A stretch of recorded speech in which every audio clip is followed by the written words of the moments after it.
Welcome to Level Koala. This is JR, John Robinson here.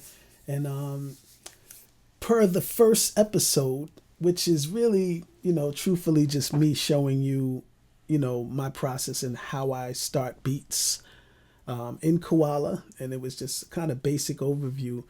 But today we are actually going to get a bit more in depth, and I don't want to waste no time. I want to dive right in it and talk about the science of signal flow, right? Signal flow is really the path your audio takes from the moment it enters the system to the moment it exits. So if we're talking koala talk, right? This is high level koala, right? From the pad, as soon as you sample it onto the pad, that sound, and then it goes to the bus, and then to the master bus, and then when you export it out. So that's the signal flow in Koala. And signal flow, one of the reasons it's important is it kind of gives clarity, right? It's the blueprint that determines things like what gets processed first, what gets processed last, how strong the sound is at each stage, which effects affect what, and really how your mix glues together, or falls apart. You know what I'm saying? Keeping it a buck. But it's also important because the exact same sound can change dramatically depending on where and when it gets processed. So, for example, compress a sample before adding delay. The delay is light and clean. Compress it after adding delay. Delay gets squashed and becomes huge. You know what I'm saying? So it's like same tools, different signal flow, completely different sound. And this is why, like, just YouTube University, I've had the pleasure of interviewing certain legendary engineers, but when I studied their signal flow, it's like martial artist status. I'm really going in deep and seeing what they're doing. And a lot of that comes from there, So signal flow is like control of dynamics, tone, and space, right? So the dynamic control, what gets compressed, limited, or kept dynamic. The tone shaping, whether EQ is applied, changes the color, So EQ before compression, it's like it really matters, I should say, where EQ is applied, right? It changes the color. So if EQ is before compression, it's real precise and controlled. But if EQ is after compression, it kind of has more of a broad, like, tonal feel, right? And then let's talk about space and depth, where reverb and delay sit in the chain. That really matters. So effects before the bus equal element in space, and effects on the bus equal unified group space. You know what I'm saying? And this is why placing effects in the right order is half of the mixing. It really is. And these are like these little simple but amazing, broadly deep gems when it comes to mixing that I've been learning. And I won't nerd out too much more on this. Actually, let's get into the next thing, because this is important, right? Let's go to Koala. Let's get in here. So the beauty of Koala, right, is before we even get to here, to the buses, right, and the mixer, each pad has an EQ. And I think it's really important to understand that, yes, we want to EQ these pads before even sending them to a bus, because that's essentially what we're going to do, is send the pads to the bus and then put all the effects on the bus to really stack these sounds and get them really sounding really dope. So here's the drums, kick, snare, hi-hat. And I want to start by sharing like what I would do to my drum pads, right? So I would start with the kick, and I would, at the 100 hertz, I would take that up probably about 3 to 4 plus 4 dB. And then I would take this at 1K and really just soften the boxiness, so maybe down to -3 or so.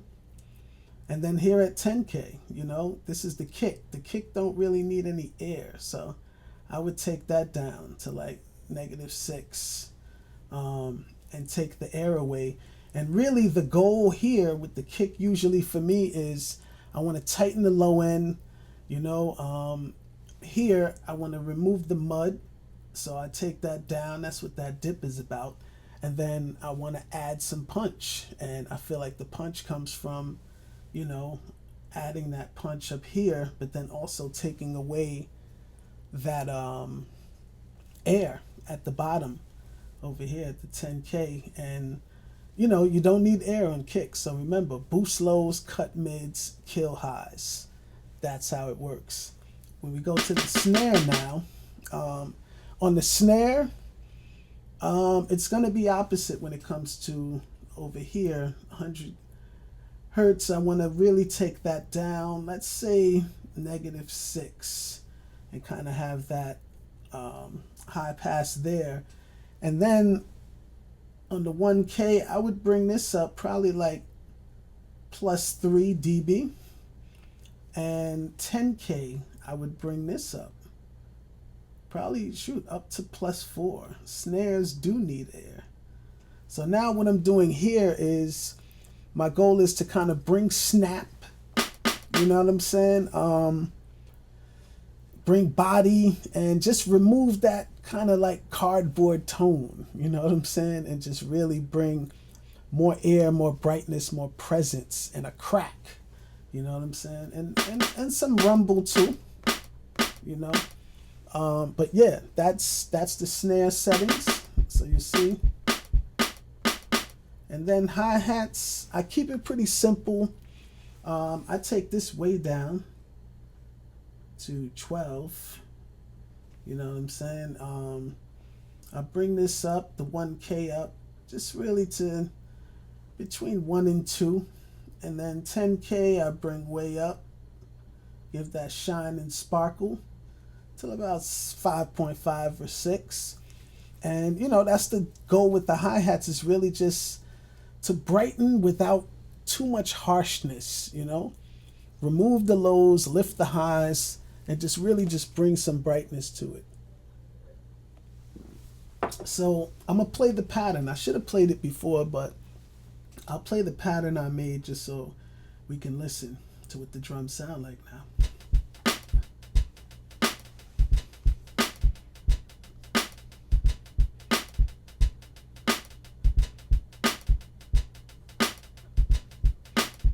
Okay. So they're sounding good already, you know, as you hear. So yeah, I would do the same thing with these hi-hats here. I would take this down to about 12. Take this up just 2. Take this up to, shoot, about 6. And sometimes also it's good to note when you turn the hi-hats up, sometimes when you EQ them, sometimes you want to even turn the volume down a little bit because it makes them punch out a bit much.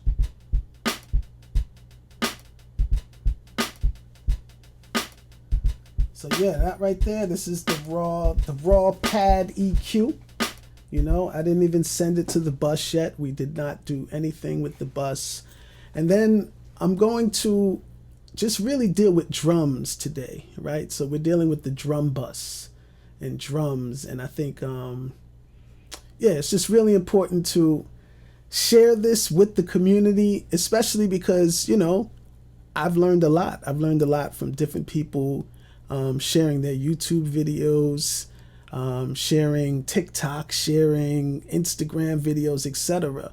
Right? So I felt like once I started to really nerd out with this mixer and learn certain things, I said, you know what?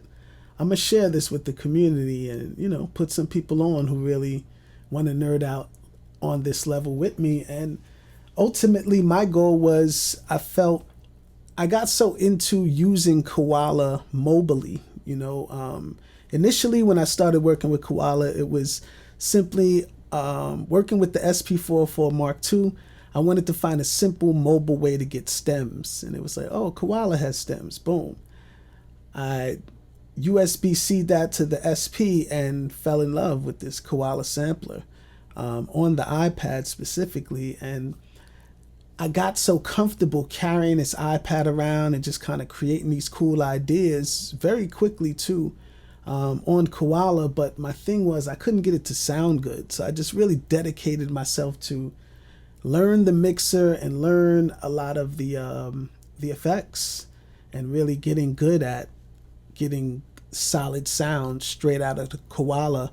And I'll get into it later, but a lot of times I'm really working on understanding how to manage headroom, tone, and dynamic music, or I should say like dynamic movement, and really like having the beats move more, but even just breathe more, and make the mixes come alive more. That's my goal. And that's really what I'm pushing for. So whether you're flipping samples on a train, you're fine tuning drums at home, you're exporting your next vinyl master.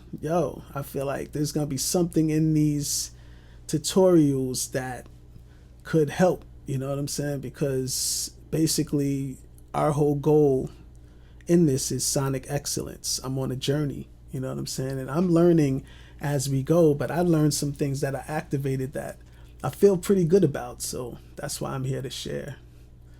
So yeah, let's get into it, right?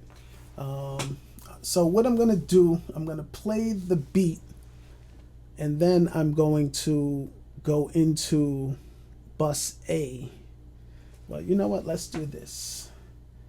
Hit edit, highlight everything. Yep. And then make sure the drums are routed to bus A, and then boom, when we press,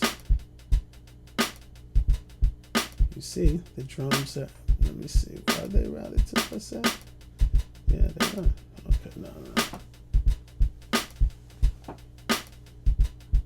Yes, so there we go. We got the drums routed to bus A, as you see, and now this is the flow, right?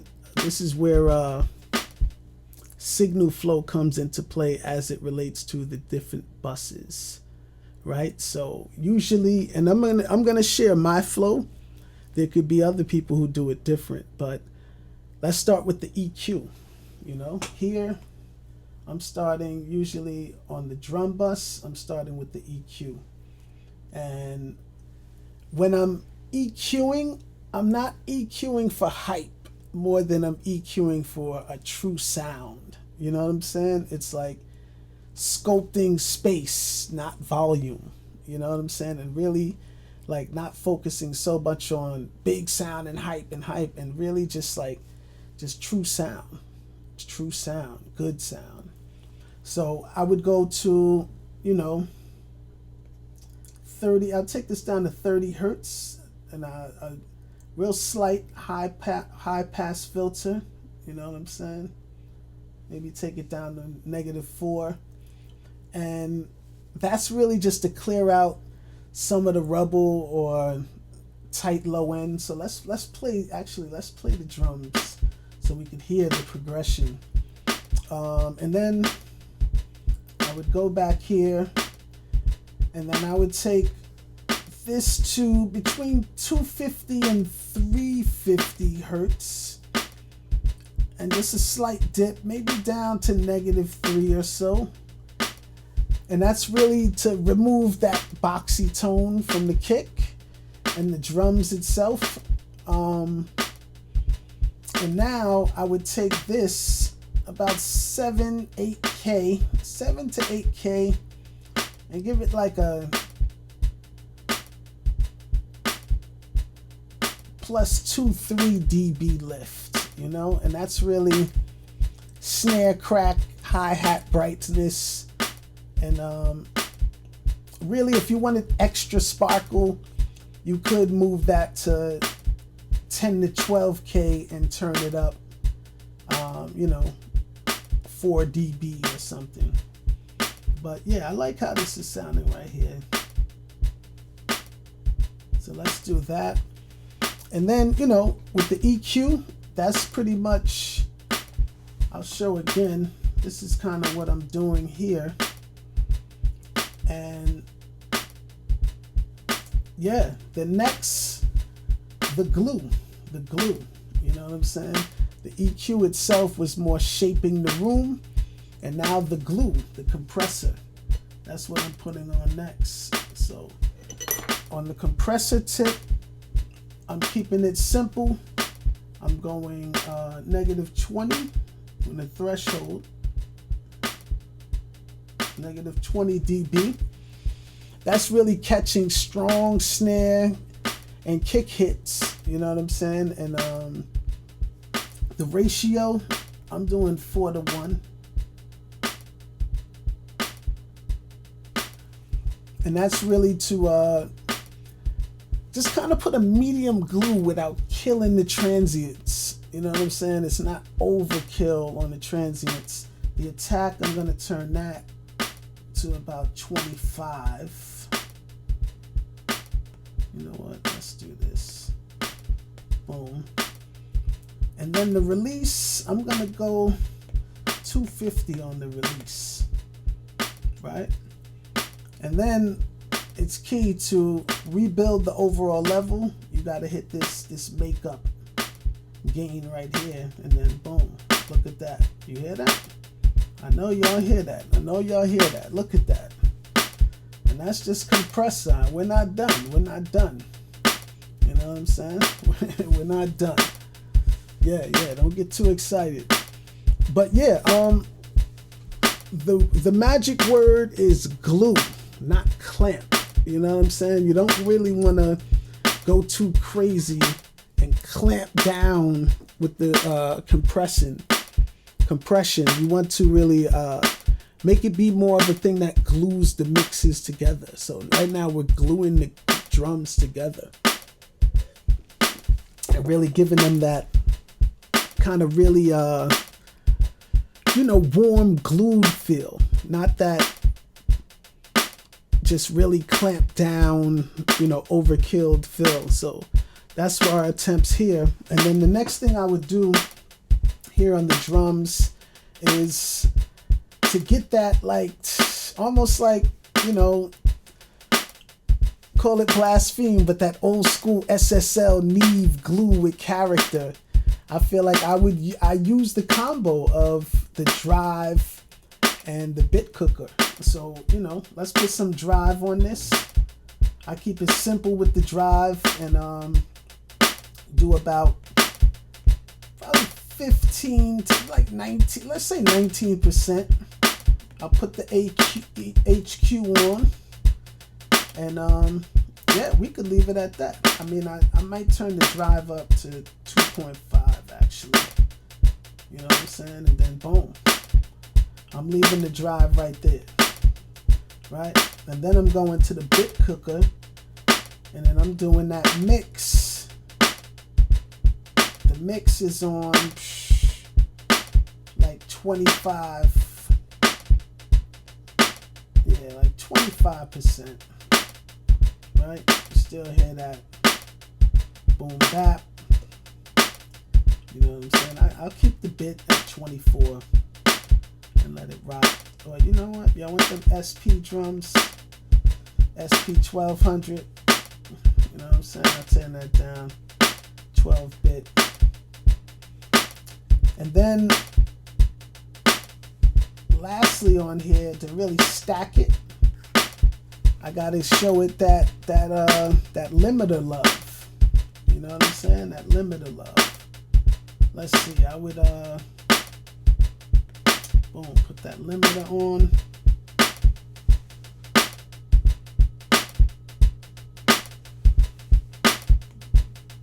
Let's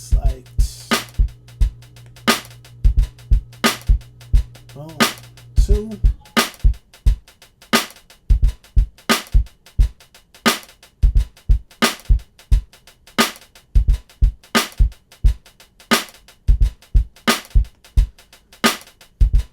And then, you know what, the attack, I usually leave at 3 and then I do 250 on the release. And you know what, this is punching kind of crazy, so let's just do 1. Yeah, that feels good.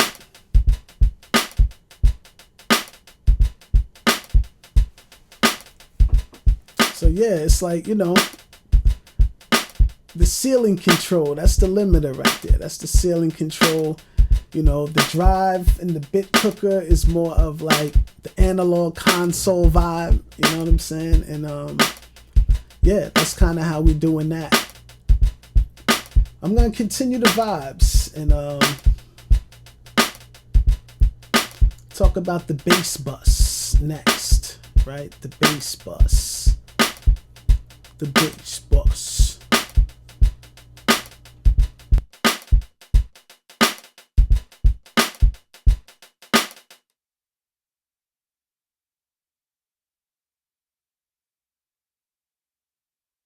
So yes, that was my breakdown of the, and you know, we can even name it. Let's name it the drum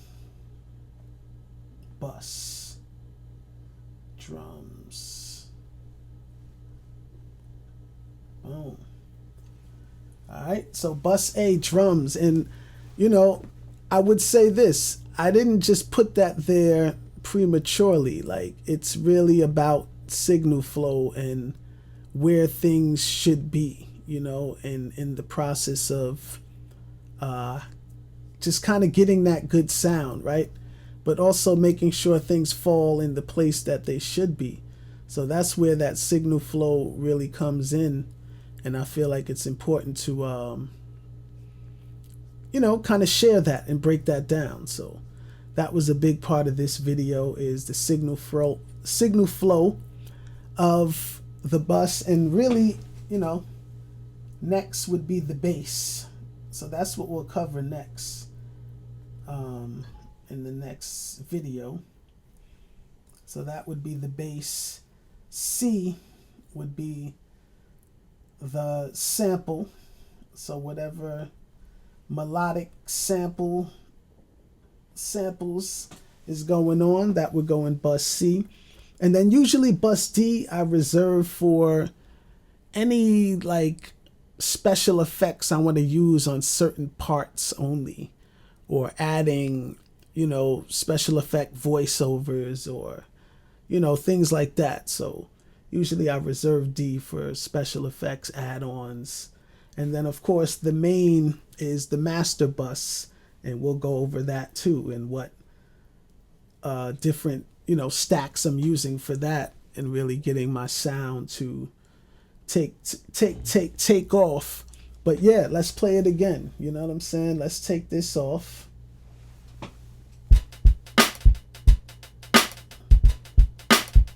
So you can hear. You know what I'm saying? We're gonna go through and just take it off.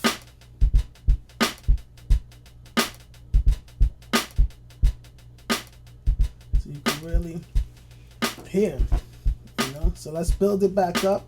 We started with the EQ. You know what I'm saying? Then that compressor really got it booming. Then we added that drive. You know what I'm saying? That bit cooker really just gave the drums even more grit. And then the limiter kind of just held it down in the ceiling. You know what I'm saying? And made it nice and warm and stacked. Word up, we gluing. So yeah, I hope y'all enjoyed this. You know, next up is the bass, and then we'll follow with the sample, and then we'll follow with the master bus. But yo, High Level Koala, I'm opening the floodgates.